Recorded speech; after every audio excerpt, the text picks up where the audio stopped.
जय जगन्नाथ, उड़ीसा वैष्णव मोर नमस्कारम, नववर्ष अभिनंदन। आप सबको नव वर्ष की मंगल कामना, शुभकामना। अखिल भारतीय कांग्रेस कमेटी ने पूरे देश में महंगाई जैसे ज्वलंत समस्या को लेकर हर प्रदेश के मुख्यालय में संवाददाता सम्मेलन एक ही दिन आज आयोजित करने का फैसला किया है। आप सब जानते हैं, यहाँ पत्रकार हैं, लेकिन घर में आप भी एक नागरिक हैं और महंगाई की मार ऐसी मार है जो हर नागरिक को भोगना पड़ रहा है। और ये महंगाई उत्तरोत्तर असहनीय हो रही है। It is beyond tolerance and people are crying. तो लाजमी तौर पर कांग्रेस पार्टी, जो देश की मुख्य विपक्षी पार्टी है, उसका दायित्व बनता है कि जन समस्याओं को वो मजबूती से उठाए। और इसी समस्या को लेकर पिछले 12 दिसंबर को जयपुर में अखिल भारतीय कांग्रेस कमेटी ने एक महारैली का भी आयोजन किया था। वो सफल रैली थी और उसमें भी राहुल जी ने इस समस्या को मजबूती से उठाया था। अब ऐसा 2014 से जो महंगाई की रफ्तार चली है, वो कहीं एक पॉइंट पर भी पीछे नहीं मुड़ आई है, उत्तरोत्तर वो बढ़ रही है। जबकि आप सब लोगों को पता है कि 2014 में भारतीय जनता पार्टी और उसके उस समय प्रधानमंत्री पद के जो उम्मीदवार थे नरेंद्र मोदी जी, उन्होंने खास तौर से महंगाई को बड़ा मुद्दा बनाया था।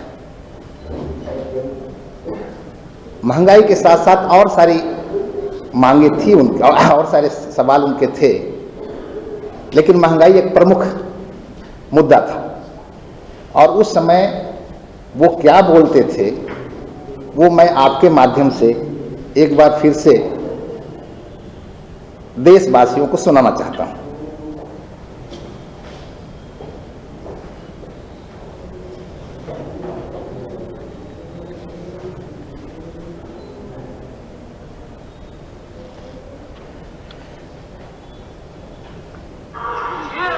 आप लोगों को एक सवाल पूछूं, सब लोग बोलो हाँ बोलो तो पूछूं क्या ये दोनों लोगों ने महंगाई के लिए शब्द बोला है? महंगाई बढ़ रही है इसके लिए जवाब दिया है? महंगाई बढ़ रही है इसके लिए कोई दर्द व्यक्त किया है? भाइयों बहनों, इस देश की गंभीर समस्या है महंगाई, और उसके बावजूद भी उनके सीने में दर्द तक नहीं है। क्या देश के प्रधानमंत्री का कर्तव्य नहीं है वो जाकर के कहें कि भाई हम जब चुनाव लड़ रहे थे, हमने वादा किया था कि 100 दिन में हम महंगाई कम करेंगे, लेकिन 2-2 हजार दिन हो गए, उसके बावजूद भी हम कम नहीं कर पाए। एक हमारी गलती है, जनता हमें माफ करे, इतना तो कहना चाहिए था कि नहीं। और अब उसी महंगाई पर एक लफ्ज बोलने के लिए प्रधानमंत्री तैयार नहीं है। इसका आगे का पार्ट यह भी था कि अगर कम नहीं कर सकती है सरकार, तो कम से कम वहीं लाकर छोड़ दे जहां अटल बिहारी वाजपेयी के समय में महंगाई थी। ये भी उसी का हिस्सा है। और आज देश की जनता इनसे भी पूछ रही है, नरेंद्र मोदी जी से, कि अगर आप बहुत कम नहीं कर सकते तो कम से कम जहां तक मनमोहन सिंह जी सरकार में महंगाई थी वहां तक तो ला दीजिए। मगर चारों तरफ महंगाई को लेकर कोहराम मचा है। राइट अप आपके पास भिजवा दीजिए लोगों को, हाँ दे दीजिए।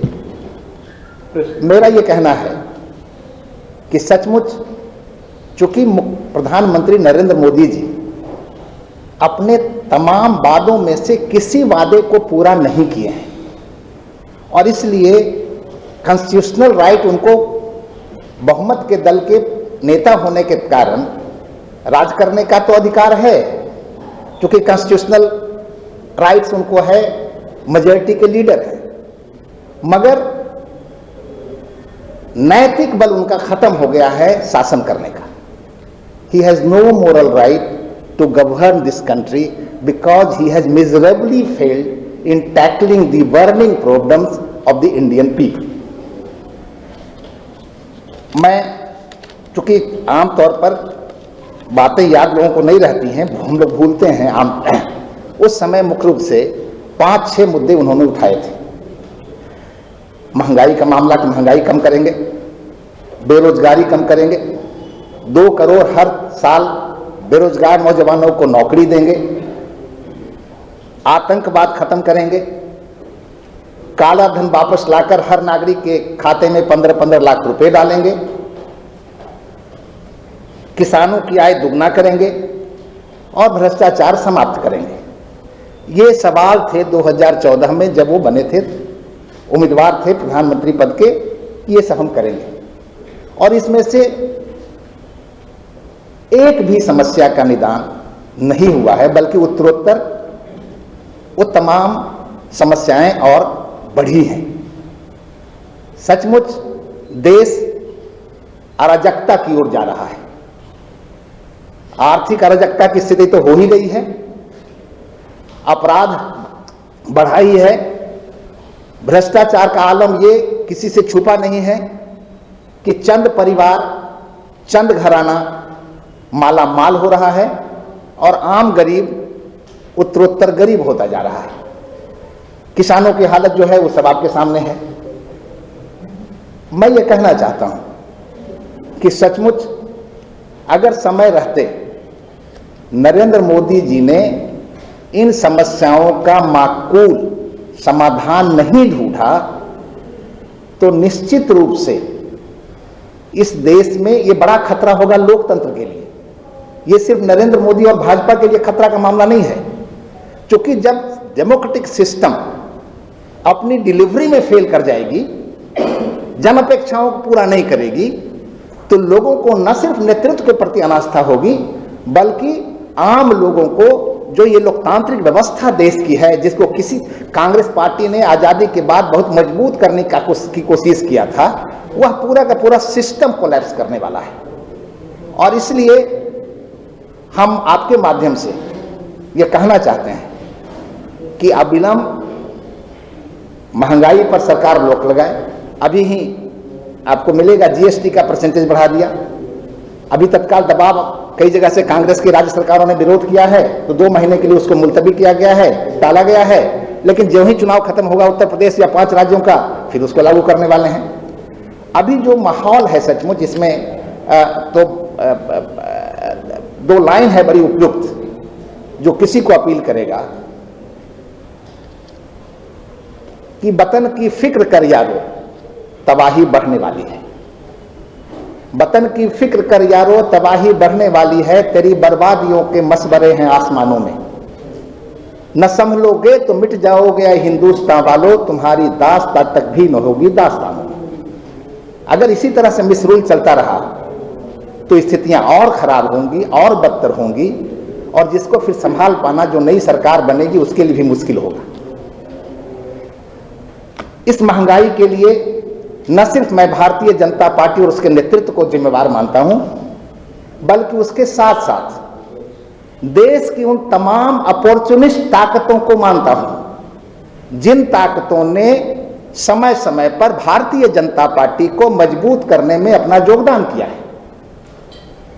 चाहे वो आपके स्टेट का बीजू जनता दल हो, चाहे हमारे स्टेट का जनता दल यूनाइटेड हो, चाहे बंगाल की ममता बनर्जी का तृणमूल कांग्रेस हो, ऐसे तमाम दल जिन दलों ने भारतीय जनता पार्टी को मजबूत करने में कभी न कभी योगदान किया है, they all are responsible for this misrule and this anarchy and people are not going to spare them.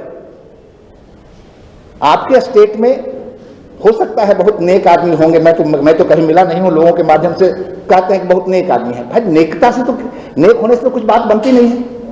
आप 25 साल से राज कर रहे हैं, और 40% आपके यहां लोग गरीबी रेखा से नीचे हैं। क्या डिलीवरी आपकी है? आप क्या परफॉर्म कर रहे हैं? सिर्फ राहत बांट करके, फ्री का भोजन दे करके। और मुझे तो जानकारी जो मिली है, जो हमको आप लोग तो ज्यादा जानते होंगे, कि यहां कोई लोकतांत्रिक राज नहीं चल रहा है। ये पूरी तरह से डेमोक्रेसी नहीं है, ब्यूरोक्रेसी चल रही है। अधिकारी पदाधिकारी शासन कर रहा है। और यहां पर खुद अपना ईमानदार का चोगा हो सकता है कि पहन रखे होंगे कि हम ईमानदार हैं, लेकिन भ्रष्टाचार का चारों तरफ आलम है। पुलिसिया राज चल रहा है।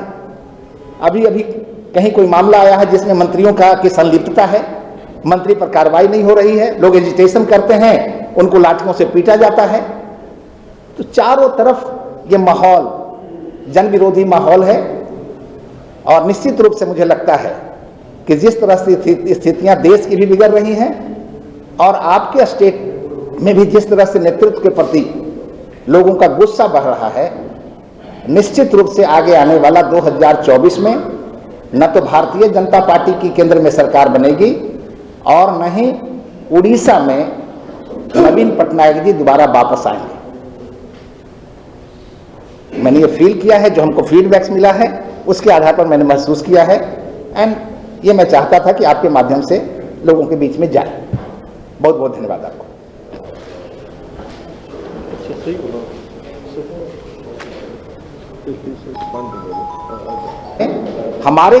हमारी सरकार के दौरान वैसी कंपनियों को बेचा गया था जो सचमुच नॉन प्रोडक्टिव थी, जो पूरी तरह से बीमार हो गई थी, उनको हटाया था।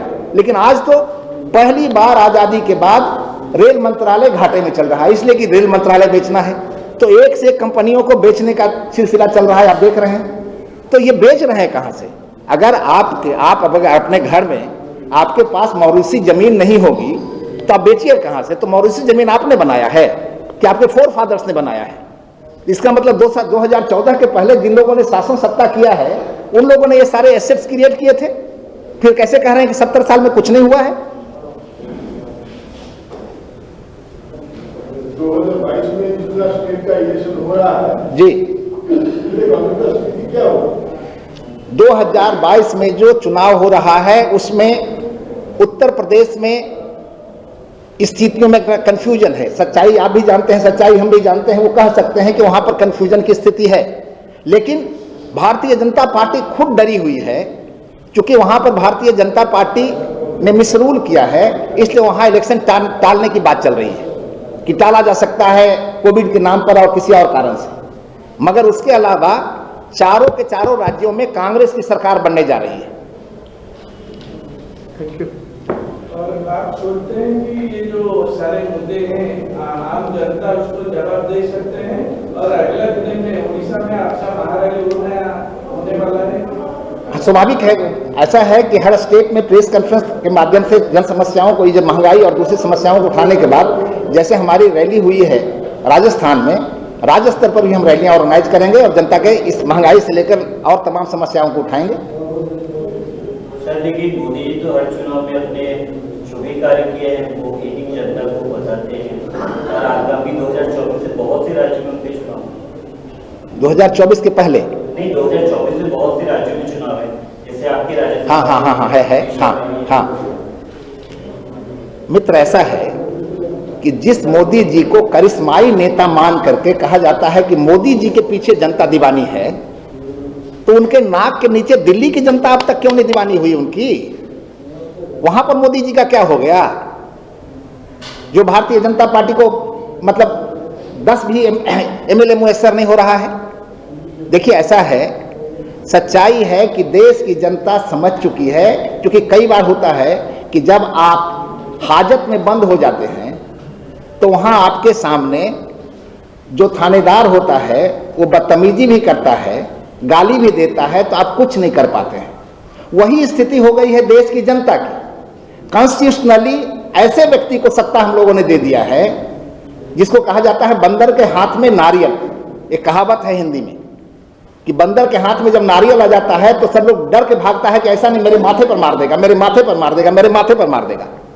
तो मोदी जी के पास केंद्र की सत्ता चूंकि मिल गई है, इसलिए वो सब आतंकित है, डर रहा है, कोई बोल नहीं रहा है।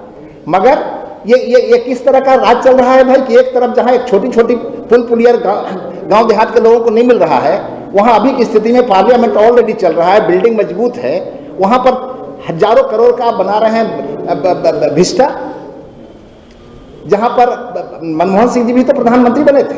अटल बिहारी वाजपेयी जी के समय में जो प्लेन था उसी प्लेन पर मनमोहन सिंह भी चढ़े थे। अटल बिहारी वाजपेयी जी के समय में जो गाड़ी थी उसी गाड़ी पर मनमोहन सिंह चढ़ते थे। लेकिन आज हवाई जहाज खरीदा गया है, पता है ना आप लोगों को, आप लोग तो पत्रकार बंधु हैं, और कितने हजार का, बाप रे बाप,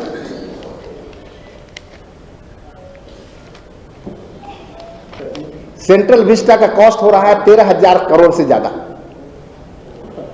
पीएम जो नया जहाज लिए हैं वो 8,400 करोड़ से ज्यादा का। अभी अभी पीएम ने एक नई गाड़ी खरीदी है, उसकी कीमत है 12 करोड़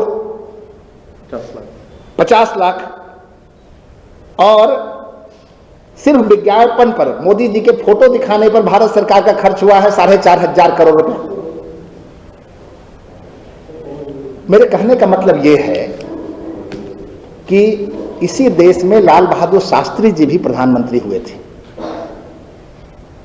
और कितना भी बड़ा कोई क्रिटिक होगा वो जरूर कहेगा कि वाजपेयी जी, लाल बहादुर शास्त्री जी ने एक जो कबीर का कहा है कि 10 जस की दस धन दीनी चलरिया, मतलब जैसा उनको राज मिला था उसी तरह से उन्होंने हैंडओवर किया था, है ना? और आज क्या हो रहा है, मोदी जी जो अपनी ईमानदारी की बात कर रहे हैं कि भाई मैं बहुत ईमानदार हूं, मैं कहता हूं कि अगर ईमानदार हैं और गंगा में स्नान गए थे करने के लिए, जमुना में स्नान करने के लिए गए थे, तो वो शपथ लें महादेव का कि सचमुच अब तक के कितने करोड़ के कपड़े पहने हैं हम, ये पैसे कहां से आए हैं, ये जो प्रधानमंत्री को वेतन मिलता है उससे ये कपड़ों की खरीद हो रही है, चप्पल की खरीद हो रही है, और तमाम सुविधाएं मिल रही है, या कोई सेठ साहूकार हम मुहैया कर रहा है। जो आदमी सेठ साहूकारों के खर्चे पर अपना ऐश मौज करेगा वो स्वाभाविक रूप से ईमानदारी से कैसे राज चला सकता है। और मुझे पता है कि सरकार जाएगी, कमीशन बैठेगा, और तब देश की जनता को पता चलेगा कि मोदी जी का जो 2014 से 2024 का जो 10 साल का राज चला, उसके पीछे कितने कितने बड़े घोटाले हुए, कितने करोड़ों लाखों करोड़ के घपले हुए, और कहां कहां से पैसे मारे गए, कौन कौन को ओबलाइज किया गया, किसके फोन से क्या हुआ, वो सारी बातें देश की जनता के सामने आएगा। तब लोगों को लगेगा कि मोदी कितने बड़े ईमानदार थे, कितने बड़े महात्मा थे, कितने बड़े सन्यासी थे। सर, आप बीजेपी हटाना चाहते हैं ना नवीन सरकार को हटाना चाहते हैं? दोनों, हम दोनों को हटाना चाहते हैं। तो पहले आप जो यूपीए गवर्नमेंट में थे, कांग्रेस सरकार में थे, जो नवीन पटनायक के बारे में ज्यादा काम हुआ था, वो यूपीए गवर्नमेंट प्रोटेक्शन दिया था, नवीन पटनायक मैनेज कर दिया है, आपका हाईकमांड और जो सारे मंत्री हैं, ये उड़ीसा में ये लोग क्षेत्र है। लेकिन मैं उसमें आपको ये बताना चाहता हूं कि हमारी सरकार ईमानदारी से फेडरल सिस्टम में विश्वास करती है। हमारी पार्टी, चूंकि federal system of government introduce Congress party ने किया था, तो स्वाभाविक रूप से जिसकी भी सत्ता होगी वह अगर विकास का काम करना चाहेगा, जनता के हक में योजनाएं बनाना चाहेगा, तो कांग्रेस की सरकार ने कभी किसी कांग्रेस और गैर कांग्रेस मुख्यमंत्रियों के बीच में भेद नहीं किया था, तो स्वाभाविक रूप से उस समय नवीन पटनायक जी को केंद्र सरकार का सहयोग मिला होगा। Thank you. आपने आज पूर्ण सहयोग करी श्रीजुक्त अनिल शर्मा जी ये जो प्रेस अभिभाषण शुणी आपण मान धन्यवाद दूसरी। आशा करुच्ची आपण जरिया लोकों पाखे कांग्रेस वार्ता पहुँचब एवं आज सांबादिक सम्मेलन में आम प्रदेश कांग्रेस सभापति सम्मानित श्रीयुक्त पट्टनायक उपस्थित रही आमको उत्साहित कर संक्षिप्त मत रखि धन्यवाद दूसरी।